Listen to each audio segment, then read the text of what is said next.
के 50 गायों की मौत हो गई। तखतपुर से लगे मेड़पार के बाजार गांव में पुराने पंचायत भवन में तकरीबन 100 गायों को रखा गया था, जहां 50 गायों की मृत्यु हो गई। गायों की मौत के कारण क्या अब तक स्पष्ट नहीं हो पाए। मामले में कृषि मंत्री रविंद्र चौबे ने कहा कि घटना दुखद है, कोई ना कोई इन गायों की मौत का जिम्मेदार होगा, इसलिए सरपंच, सचिव, जनपद सदस्य के खिलाफ एफआईआर दर्ज कराई जाएगी।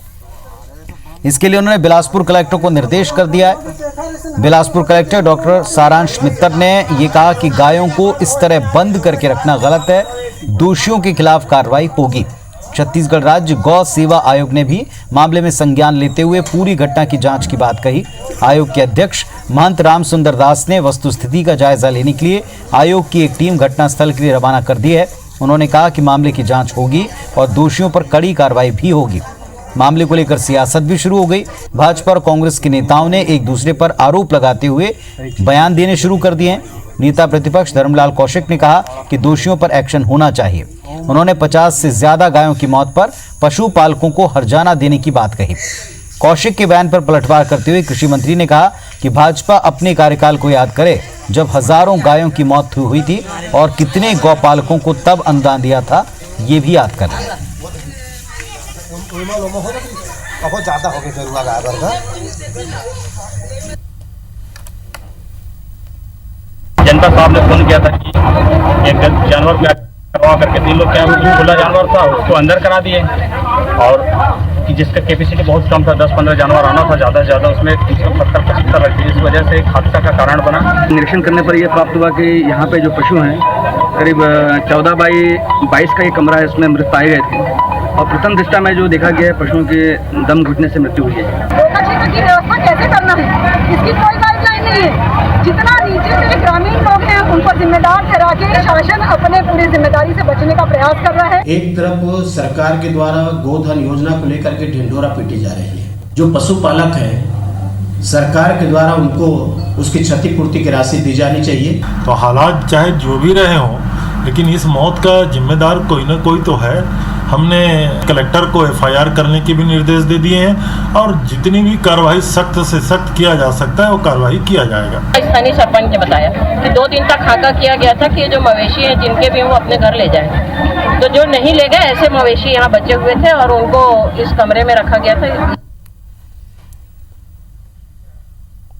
यह दुर्भाग्यजनक है और इस मामले में मैंने कलेक्टर को निर्देश दिया है कि उनके खिलाफ सख्त कार्रवाई की जाए। और जो जानकारी मिली है कि वो वहाँ जो जिम्मेदार लोग हैं उन्होंने सही काम नहीं किया। एक ही बाड़े में छोटे सी जगह में बहुत सारे जानवरों के एक साथ उसको रख दिए। सफोकेशन के कारण से ही शायद दम घुटा है। और हमारे सहयोगी सौरभ सिंह परियार इस वक्त हमारे साथ में जुड़ गए हैं। सौरभ, सभी ने कहा कि जांच होना चाहिए, कार्रवाई होना चाहिए, आरोप प्रत्यारोप का सिलसिला भी हम देख पा रहे हैं कि शुरू हो चुका है, लेकिन बड़ी बात ये कि इस जांच को कब तक पूरा किया जाएगा। फिलहाल तो एक्शन हो गया है, लेकिन इस मामले में जिम्मेदारी तय करने के लिए क्या कोई टाइम लिमिट तय हुई है?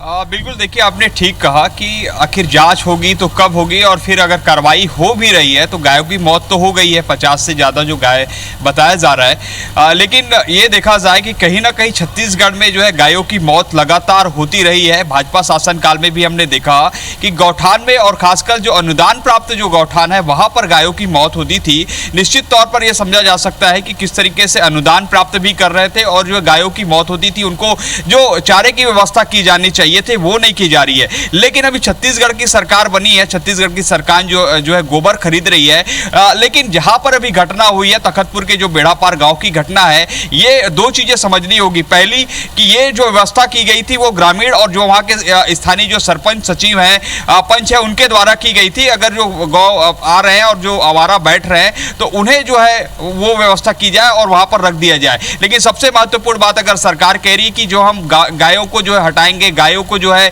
उसको सुरक्षित जगह पर रखेंगे, उस जगह पर उस जो गांव है वहां पर अभी तक जो है राज्य सरकार के गौधन न्याय योजना की गौठान नहीं बन पाई है। उस लिस्ट में उस गांव का नाम भी नहीं है। तो ऐसे में एक सवाल तो जरूर उठता है कि अगर उस गांव में मवेशी ज्यादा है, जानवर ज्यादा है, तो क्यों ना वहां पर गौठान बनाया जाना चाहिए। क्या जब सर्वे हुआ था तो क्या जो संबंधित अधिकारियों ने नहीं बताया प्रशासन को, और फिर जो सरकार की तरफ से जो गौठान बनाए जाने थे वो अब तक नहीं बन पाए हैं और उस गांव का नाम भी नहीं है। तो एक सवाल पहला तो यही उठता है। दूसरा सवाल यहाँ पर पुनीत ये देखना होगा कि वास्तव में अगर गायों की मौत जो है केवल इसी कारण से हुई है कि उनको चारे नहीं मिल पाए हैं और केवल एक कमरे में 22x16 का एक कमरा है, वहां पर लगभग 50 गायों को रखा गया है, तो कहीं ना कहीं गायों की मौत हुई है। लेकिन अब देखने वाली बात होगी कि राज्य सरकार जो है आगे कैसे बढ़ रही है। लेकिन विपक्ष को आप जरूर देखिए, विपक्ष इस मुद्दे को लेकर आक्रामक हो गई है और पूरी तरीके से वो इस मुद्दे को भुनाना चाहती है कि राज्य सरकार दरअसल